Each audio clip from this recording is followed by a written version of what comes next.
लखनऊ शहर अपने आप में सैकड़ों खसूसियात समेटे हुए है। बाज़ारों की जब बात होती है तो अमीनाबाद को अगर हम याद ना करें तो सब कुछ अधूरा सा लगता है। उसी इलाके में खड़े हैं।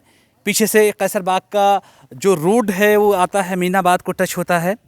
ये गलियाँ, ये रोड, ये दुकानें खूब गुलजार हुआ करती थी, लेकिन लॉकडाउन ने और कोरोना ने हालात बिल्कुल बदल दिए हैं।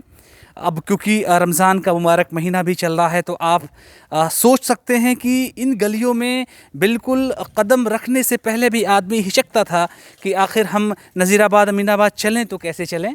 गाड़ी का आना तो बिल्कुल एक असंभव सी बात थी। हालात ऐसे थे कि लोग पैदल ही सफ़र तय करके इस इलाके में आते थे। तो ऐसे में जो अमीनाबाद का जो है मेन एकदम चौराहा है, जो कि हर कोई यहाँ से गुज़रा है जो लखनऊ में आया है। पुलिस चौकी है नज़ीराबाद की, अमीनाबाद का थाना है, उस इलाके को भी हम दिखा रहे हैं। उस बात को बताने की कोशिश कर रहे हैं कि ऐसे ही नहीं पूरे हिंदुस्तान में लोग घरों के भीतर हैं। उसकी वजह है क्योंकि जो वायरस है वो वायरस इतना ख़तरनाक है कि लोगों की ज़िंदगियां लेने में उसको कोई कबाहत नहीं होती है। इसके अलावा मैं जो है साफ तौर से देखेंगे कि यहाँ बहुत मशहूर जो है कुल्फ़ी की एक दुकान प्रकाश कुल्फ़ी हुआ करती है। जो लोग अक्सर बेशतर इस इलाके में आते हैं वो प्रकाश कुल्फ़ी तक ज़रूर आते हैं। एक ख़ास बात और कि जो पूरा रोड आगे प्रकाश कुल्फ़ी से होते हुए आगे जाता है, यहाँ पर स्ट्रीट पे जो ख़रीदारी का एक माहौल रहता है उसका अपना कोई जवाब नहीं है। दूर तक आपको सन्नाटा दिखेगा, आपको सन्नाटे की सिवा कुछ नहीं दिखेगा।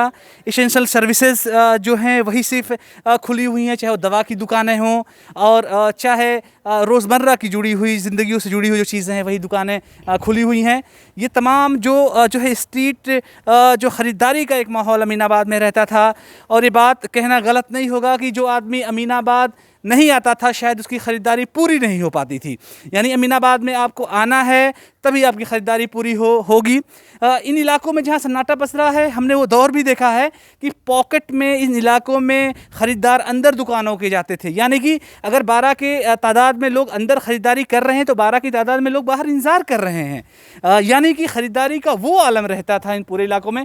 बर्मा बिस्किट बहुत मशहूर बिस्किट की कंपनी है। ये लखनऊ में खूब चेन है, कई सारे शहरों में इसकी चेन है, लेकिन ये सन्नाटा साफ तौर से इस बात की तरफ इशारा कर रहा है कि हालात न सिर्फ लखनऊ शहर के ख़राब हैं बल्कि पूरे हिंदुस्तान में हालात बहुत ज़्यादा अच्छे नहीं हैं। ये तमाम बिल्डिंगें, इनकी रुसवाइयाँ और ये बिल्डिंगें आपसे कुछ कहना चाह रही हैं, कुछ बताना चाह रही हैं कि जिस तरह से एक वक्त लोगों ने देखा, एक वक्त इस तरह का कि किसी के पास वक्त ही नहीं है दूसरे को पहचानने के लिए, लेकिन लॉकडाउन के पीरियड में और एक वायरस ने जिस तरह के हालात लोगों को दिखा दिए हैं वो बता रहा है कि किस तरह से ज़िंदगियाँ जो है दांव पर लगी हुई हैं। ये तमाम जो स्ट्रीट पर लगने वाली दुकानें हैं इस कदर हमें नज़ारे कभी नहीं देखे। कम से कम 15 साल हम लोगों को, तमाम लोगों को रिपोर्टिंग करते हुए इस इलाके में हो गया, लेकिन ऐसी पिन ड्रॉप साइलेंस हम लोगों को अमीनाबाद में कहीं पर भी दिखाई नहीं दिया। इसके अलावा जो रोड है वो सीधा नाका हिंडोला की तरफ जाता है। बहुत मशहूर मार्केट गड़बड़झाला इधर है। गड़बड़झाला में पूरी तरह से सन्नाटा दिखाई दे रहा है। इसके अलावा जो कपड़ों की सबसे बड़ी चिकन की मार्केट है मेरे सामने आप देख पा रहे हैं, लकी चिकन गारमेंट लिखा हुआ, ड्राई फ्रूट की दुकान है।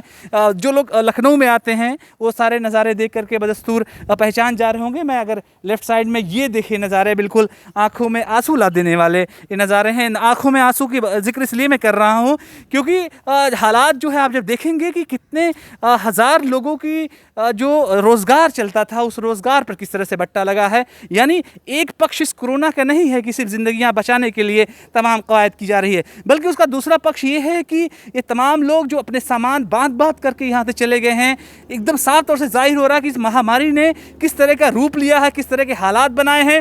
और ये तमाम लोग जो कि अपनी ज़िंदगियों को गुजारने के लिए रोज़गार का सहारा लेते थे, किसी न किसी कारोबार से जुड़े हुए थे, वो कारोबार किस तरह से ख़राब हो चुका है, किस तरह से बिल्कुल जो है उसके हालात ऐसे हो गए हैं कि आपके डिक्शनरी में वर्ड बचेंगे नहीं कुछ कहने के लिए।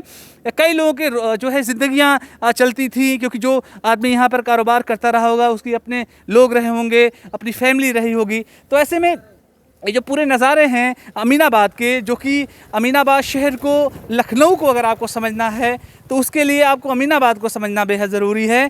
तो स्ट्रीट जो पूरी की पूरी यहाँ पर मार्केटिंग होती है वो पूरी तरह से बर्बाद हो चुकी है। ख़ासतौर से ये जो महीना है, जो रमज़ान का महीना है, इस महीने में कई करोड़ का कारोबार इस अमीनाबाद मार्केट से होता था।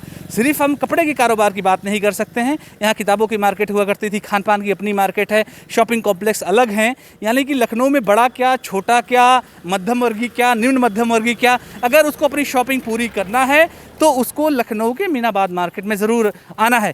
इवन यहाँ तक कहा जाता है कि जो फैशन हिंदुस्तान में सबसे पहले मॉल्स में आता है, मॉल्स में आने से पहले इस अमीनाबाद मार्केट से होकर के गुजर करके जाता है। यानी कि अमीनाबाद में पहले वो फैशन आता है, फिर अमीनाबाद के लोग उसका जब इस्तेमाल कर लेते हैं तो फिर दुनिया भर के मॉल्स में तमाम कंपनियाँ अपनी कॉपीराइट, अपना अधिकार दिखा करके तमाम लोगों को बताती और जताती हैं।